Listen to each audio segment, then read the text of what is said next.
If one person holds all the accounts, how does asking for permission to spend sneak into a marriage?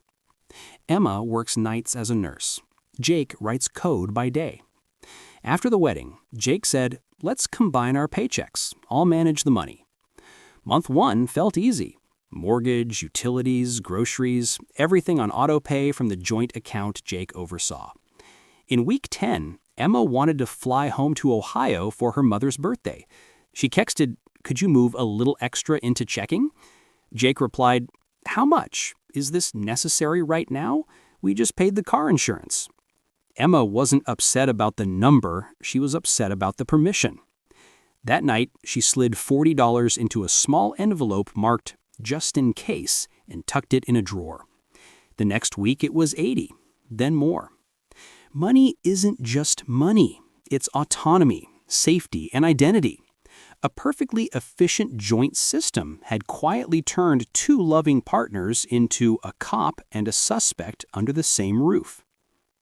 Why does money explode after "I do," even when both partners have good intentions? Dating keeps money in the background. Living together in America drags it to the front line. Mortgage or rent, insurance, taxes, childcare, student loans. The partner who manages the wallet links responsibility with control. The partner who doesn't manage the wallet links freedom with choice. That's the friction point. So don't ask who is right. Ask which system keeps both of you safe and free. Here's the quiet shift that often happens. Access to money equals a sense of autonomy. If every personal purchase requires a request, the brain reads it as a loss of agency, not as good stewardship. Meanwhile, the wallet holder slides into supervision mode, not from malice, but because the protect the household instinct flips on a control radar. Love drifts from "we" to right versus wrong. To prevent that drift, protect 2 pillars no matter what model you use: full transparency and a personal allowance that requires no permission. Let's talk models. Some couples go all in one. All income lands in a joint checking account, bills get paid from there. Retirement accounts and health savings accounts remain individual by law, but planning is joint. This model can feel seamless for couples with similar values and a small income gap, but without a protected personal allowance, it smudges the boundary of mine and yours. Others prefer all separate. Each partner keeps individual accounts and split shared bills by agreement. That preserves independence, helpful for later life marriages or partners with significant premarital assets. But without a shared goals fund, it can feel like roommates splitting rent. Then there's hybrid 50-50. Each partner contributes the same dollar amount to the joint account and keeps the rest. Clean lines. Works well when take-home pay is similar. It breaks when one person loses income or steps back for caregiving. The fix is to predefine a switch rule. If income diverges by more than a quarter or job loss lasts more than 2 months, temporarily switch models. Finally, hybrid by income percentage. Each person contributes a percentage of income based on gross or net, but you must agree which, so the split feels fair when there's a large earnings gap. This requires transparency and clear definitions written down. There is no moral model, only the model that feels fair and workable to both of you. Now, fairness is not sameness. Unpaid labor is still labor. Bedtime routines, school pickups, cooking, calendar management. The invisible task of remembering what the household needs and when it needs it. Fairness means contributing according to capacity and receiving according to agreed needs. A household paying $1,600 a month for daycare is not the same as a child-free household. Map all contributions, money, time, housework, mental load, before you pick your split. When you both see the whole picture, resentment has fewer places to hide. When couples fight about spending, they're usually fighting a deeper battle. First, safety, the fear of not having enough, common among people who grew up with scarcity or who have felt the burn of credit card debt. Second, freedom, the fear of being controlled or losing the power to choose. Third, identity, the urge to preserve who I believe I am, someone who provides, someone who honors parents, someone who deserves to enjoy the fruits of their effort. In the heat of an argument, ask, which fear is speaking for me right now? Naming the fear diffuses half the bomb. It turns a moral debate into a design problem. So let's design a money agreement in 5 steps. Step 1, define the survival number. List your non-negotiables: mortgage or rent, utilities, groceries, insurance, transportation, minimum loan payments. Agree on the minimum amount that must be available on the first of each month. Step 2, set up 3 wallets: an operating wallet for shared living costs, a goals wallet for near and long-term targets like travel, a down payment, education, and a personal wallet for each of you with a fixed allowance that requires no permission inside the limit. Step 3, choose your contribution model: combined, separate, 50-50, or income percentage, and write both the formula and the switch rule for life events: job loss, parental leave, medical emergencies. Step 4, build transparency rules: equal access to statements for joint accounts, a 30-minute monthly money date, no negotiating money while angry. Step 5, set a major purchase threshold. Decide the number for your household. Maybe any purchase over $300 requires consensus. Anything inside the personal allowance requires no questions asked. Put your agreement in writing and sign it. Not a cold contract, a structured promise. Paper helps memory when emotions run hot. What about debt, emergency funds, and investing?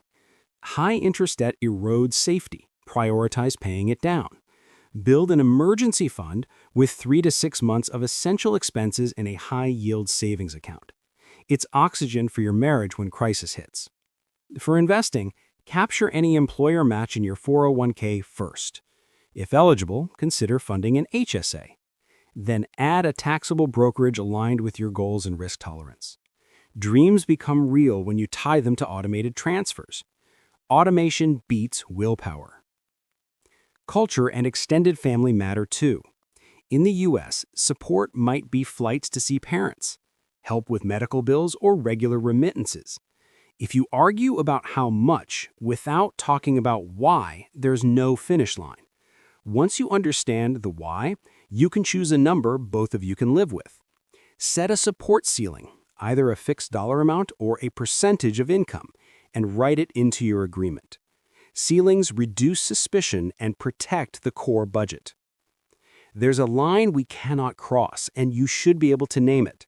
Money management becomes financial abuse when access to joint accounts is cut off, when you must ask for every small purchase, when debts are hidden or loans happen behind your back, when money is used as punishment, or when you're pressured not to work or your paycheck is seized. If you see these signs, seek professional support and build a personal safety plan. Peace is not the same as enduring harm. Let me return to Emma and Jake to show 3 exits from common dead ends. First, the just-in-case envelope. Why would someone with a joint account hide cash? Because their need for autonomy isn't met. The fix is a protected personal allowance for each partner, say 10%, transferred automatically. Purchases beyond the allowance are discussed as major expenses, not as moral failings. Second, the louder voice of the higher earner. Does earning more buy the final say? No. Decision power tracks shared responsibility, not just income. Keep the rule that major purchases require joint consent, no matter who earns what. Third, the ER bill storm. Some households bend while others break. The households that bend already built an emergency fund and meet for a monthly money date. When the storm hits, they're shaken but not shattered. If you want to start tonight, here are 10 questions to unlock a calm conversation. What is our monthly survival number? What 3 goals will we fund in the next 12 months, with exact dollar amounts and deadlines?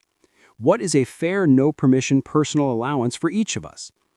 At what dollar amount does a purchase count as major and require both of us to agree? If one of us loses income for 3 months, which model do we switch to and for how long? Do we prefer 50-50 or an income percentage split, and why? What is our ceiling for helping extended family? How many months of expenses do we have in our emergency fund, and how will we raise it starting this month? For every big purchase, which fear is speaking? Safety, freedom, or identity?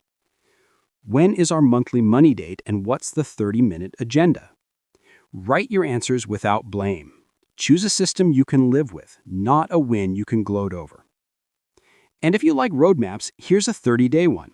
Days 1 to 3, calculate your survival number. Days 4 to 7, open 3 wallets, joint operating, joint goals, and personal allowances, and grant mutual view access. Days 8 to 10, choose a contribution model and record your switch rule for life events. Days 11 to 15, automate bill pay and transfers.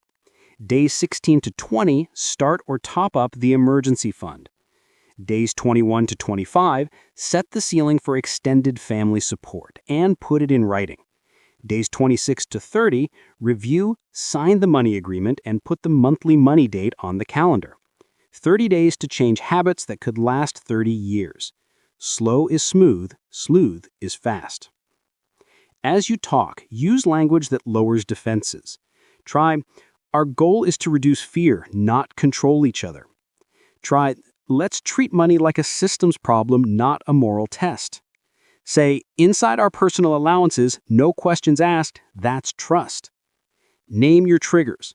This decision sets off my safety fear. Let's add oxygen with a plan, then decide. And remember, circumstances change, so your agreement can change. You're not trapped by past decisions. So who holds the wallet and who holds the peace?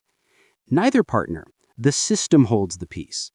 A system where you both see the same numbers, follow the same transfer calendar, agree on what counts as major, and still enjoy a protected zone of no permission autonomy.